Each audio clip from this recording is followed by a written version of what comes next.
नमस्कार आदाब दोस्तों। तो चलिए आज फिर हम आप लोगों के लिए लाए हैं देश और दुनिया की तमाम ताजा बड़ी खबरें, ब्रेकिंग न्यूज हेडलाइंस, एक एक करके तमाम बड़ी खबरें आपके सामने रखेंगे। सबसे पहली और बड़ी खबर में आपको बताएंगे दोस्तों कि महाराष्ट्र के अंदर सरकार में कैबिनेट विस्तार होते ही एकनाथ शिंदे की पार्टी में जबरदस्त बगावत हो गई है। खबर आ रही कि एकनाथ शिंदे गुट के एक विधायक के इस्तीफे के बाद अब कई और विधायक पार्टी छोड़ सकते हैं। आगे इसकी पूरी जानकारी आपको देंगे। साथ ही साथ अगली बड़ी खबर में आपको बताएंगे दोस्तों कि महाराष्ट्र के अंदर अब जो है एकनाथ शिंदे के बाद रिपब्लिक पार्टी ऑफ इंडिया ने भी भारतीय जनता पार्टी से मुंह भंग कर लिया है। यहां पर उनकी तरफ से उनके जो नेता हैं रामदास अठावले, उन्होंने बीजेपी से बगावत तेज कर दी है और उन्होंने सीधे तौर पर कई बड़े आरोप लगाते हुए जो है बीजेपी पर कटाक्ष किया। क्या कहा, इनके बयान को भी सुनाएंगे। साथ ही साथ अगली बड़ी खबर में आपको बताएंगे दोस्तों कि आंध्र प्रदेश के मुख्यमंत्री चंद्रबाबू नायडू की पार्टी टीडीपी ने भी अब भारतीय जनता पार्टी को घेर लिया है।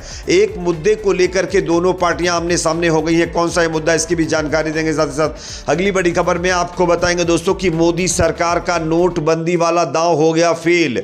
जो है जिस तरीके से नकली करेंसी को लेकर के मोदी सरकार ने बड़े बड़े दावे किए, इसकी पोल खोलने वाली एक और रिपोर्ट सामने आई है दोस्तों। आगे ये पूरी रिपोर्ट भी हम आपको दिखाएंगे। साथ ही साथ अगली बड़ी खबर में आपको बताएंगे दोस्तों कि देश के अंदर एक बार फिर मशीन के खिलाफ आंदोलन शुरू हो चुका है। वहीं अब समाजवादी पार्टी के नेता अखिलेश यादव ने भी इस मशीन पर सवाल खड़े करते हुए बड़ा बयान दिया। क्या कहा, इनके बयान को भी सुनाएंगे। साथ ही साथ अगली बड़ी खबर में आपको बताएंगे दोस्तों कि one nation one election bill पर आज लोकसभा में हंगामे के आसार हैं। मोदी सरकार यहां पर बताया जा रहा है कि यह बिल ला सकती, साथ ही जम्मू कश्मीर को पूर्ण राज्य का दर्जा देने वाला भी बिल यहां पर जो है इसको लेकर के भी सुगबुगाहट तेज हो गई है। किस तरीके से, आगे इसकी पूरी जानकारी आपको देंगे। साथ ही साथ अगली बड़ी खबर में आपको बताएंगे दोस्तों कि हमास के कमांडर अबू उबैदा ने इजरायली पीएम नेतन्याहू के ऊपर एक बहुत बड़ा आरोप लगाया है। जिस तरीके से हाल ही में 2 और इजरायली बंधक गजा के अंदर ख़त्म हुए हैं, इसको लेकर के अब पहली बार अबू उबैदा कई दिनों के बाद आकर के बोले हैं और उन्होंने नेतन्याहू के ऊपर बड़ा जो है गंभीर आरोप लगाया और इजराइल की सरकार के ऊपर भी। क्या कहा है अबू उबैदा ने, इनके बयान को भी सुनाएंगे। उससे पहले छोटी सी रिक्वेस्ट करेंगे, अगर वीडियो पसंद है तो लाइक ज़रूर करिए, चैनल पर नए हैं तो सब्सक्राइब करने के बाद बेल आइकन को प्रेस करना ना भूलें। बात करेंगे पहली और बड़ी खबर की। जैसा कि आप जानते हैं महाराष्ट्र में मंत्रिमंडल में विस्तार से पहले ही रविवार को एकनाथ शिंदे की अगुवाई वाली शिवसेना को उस वक्त बड़ा झटका लगा जब उनके विधायक नरेंद्र भंडेकर ने पार्टी के अहम पदों से इस्तीफा दे दिया है। खबर यह है कि बताया जा रहा है कि महाराष्ट्र कैबिनेट में मंत्री पद नहीं मिलने से भोंडेकर नाराज थे।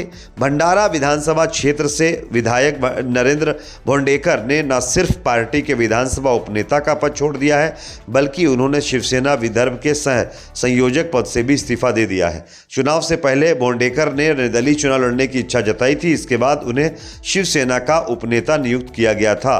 चुनाव के दौरान एकनाथ शिंदे ने भोंडेकर को मंत्री पद देने का वादा किया था। हालांकि अब भोंडेकर ने अपने उपनेता पद से इस्तीफा दे दिया और क्योंकि उन्हें मंत्री पद नहीं मिला है, तो कहीं ना कहीं जो है एकनाथ शिंदे की पार्टी में एक तरीके से जबरदस्त बगावत देखने को मिल रही है। खबर ये भी आ रही है कि ये एकनाथ शिंदे के जो एमएलए हैं भोंडेकर, इनके साथ साथ आने वाले दिनों में कई और एकनाथ शिंदे की पार्टी के एमएलए पार्टी से मोह भंग कर सकते हैं, बगावती तेवर दिखा सकते हैं, जिससे बीजेपी और एकनाथ शिंदे दोनों परेशानी में आ सकते हैं आने वाले कुछ दिनों के बाद। एक और बड़ी खबर दोस्तों सामने आ रही है महाराष्ट्र से ही। यहां पर अब एकनाथ शिंदे के बाद रिपब्लिक पार्टी ऑफ इंडिया के प्रमुख रामदास अठावले ने भी बीजेपी से अपनी नाराजगी जाहिर की है। महाराष्ट्र में सीएम देवेंद्र फडणवीस की कैबिनेट का विस्तार हो गया है। इस मंत्रिमंडल विस्तार को लेकर महायुति का हिस्सा और रिपब्लिकन पार्टी ऑफ इंडिया के प्रमुख रामदास अठावले ने नाराजगी जाहिर की है। उन्होंने कहा है कि मुझे इस कार्यक्रम का निमंत्रण तक नहीं दिया गया। हमने देवेंद्र फडणवीस के साथ बैठक की और उन्होंने हमें कम से कम एक मंत्रालय देने का वादा किया था, लेकिन इस विस्तार में हमारे पास आरपीआई का कोई चेहरा नहीं है।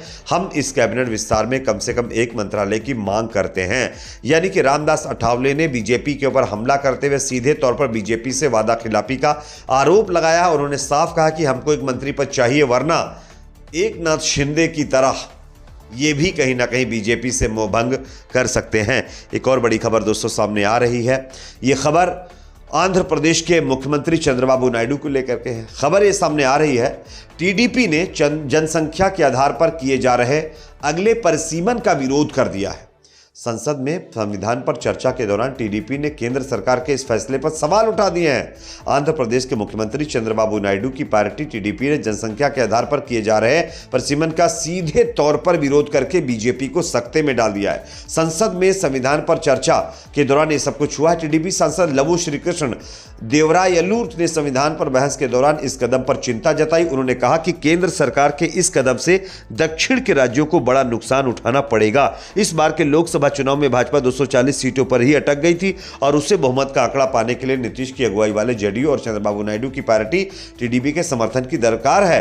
नायडू की पार्टी टीडीपी के 16 सांसद चुनाव जीते हैं। ऐसे में मोदी सरकार के गठन में नायडू की बड़ी भूमिका है। ऐसे में टीडीपी की ओर से किए गए इस विरोध को सियासी नजरिए से काफी अहम माना जा रहा है और कहीं ना कहीं चंद्रबाबू नायडू ने अब बीजेपी को मोदी सरकार को आग दिखानी शुरू कर दी है और जनसंख्या के आधार पर जितने भी फैसले मोदी सरकार लेगी उस पर कहीं ना कहीं टीडीपी अब मोदी के खिलाफ खड़ी रह सकती है। एक और बड़ी खबर दोस्तों सामने आ रही है। नकली करेंसी को लेकर के मोदी सरकार का वादा निकला झूठा। किस तरीके से आप देखिए खबर। 2016 में मोदी सरकार ने नोटबंदी की घोषणा के समय दावा किया था कि इसका एक उद्देश्य जाली मुद्रा पर अंकुश लगाना है। हालांकि जाली करेंसी आज भी चुनौती बनी हुई है। वित्त मंत्रालय ने हाल ही में बताया है कि बीते 5 सालों में 500 रुपए के नकली नोटों में 317% की वृद्धि हुई है। यानी नोटबंदी करने के बावजूद भी नकली करेंसी अभी भी धड़ल्ले से चल रही है और नकली करेंसी का जो इजाफा है वो 317% हो गया है, जो अपने आप में एक रिकॉर्ड है। अहमदाबाद, सूरत, मालदा, गुवाहाटी, बेंगलुरु और अन्य शहरों में निचली मुद्रा नेटवर्कों के चौंकाने वाले मामले सामने आए हैं। 2016 में 500 और 1000 के नोटों को बंद करने के बाद, नोटबंदी करने के बाद मोदी सरकार ने कहा था कि भाई इससे नकली करेंसी बंद हो जाएगी, भ्रष्टाचार खत्म हो जाएगा। लेकिन कहीं पर भी ना नकली करेंसी बंद हो रही है ना भ्रष्टाचार, सब कुछ धड़ल्ले से चल रहा है। एक और बड़ी खबर दोस्तों यहां पर सामने आ रही है। मशीन को लेकर के अखिलेश यादव का बड़ा बयान। वोट किसने डाला यह पता नहीं चलना चाहिए, ईवीएम से यह पता चलता है कि किस मोहल्ले ने किसको वोट दिया। इसकी वजह से दुश्मनी बढ़ाई जा रही है। यानी कि सीधे तौर पर एक बार फिर वोटिंग मशीन पर सवाल खड़े करते हुए अखिलेश यादव ने इस मशीन पर पाबंदी लगाने की मांग कर डाली है। बात करेंगे अगली खबर की, जो कि सामने दोस्तों यहां पर आ रही है, जो है one nation one election bill आज लोकसभा में पेश होने जा रहा है और यह पेश हो चुका है। इसको लेकर के हंगामे की खबर है। लेकिन इसी बीच खबर आ रही है दोस्तों कि वन नेशन वन इलेक्शन को लेकर के मोदी सरकार एक और बड़ा फैसला ले सकती है। बताया जा रहा है कि वन नेशन वन इलेक्शन के लिए गठित कमेटी ने अपनी रिपोर्ट सरकार को सौंप चुकी है। इसके अलावा 12 दिसंबर को केंद्रीय कैबिनेट से मंजूरी भी मिल चुकी है, जिसके बाद इस बात की पूरी संभावना है कि केंद्र सरकार आज लोकसभा में इस बिल को पेश करेगी। संविधान संशोधन के जरिए एक नया अनुच्छेद जोड़ने और 3 अनुच्छेद में संशोधन करने की व्यवस्था की जाएगी। सरकार एक देश एक चुनाव मुद्दे पर आम सहमति बनाना चाहती है, लिहाजा बिल को ज्वाइंट पार्लियामेंट्री कमेटी जेपीसी को भेजे जाने की संभावना बताई जा रही है।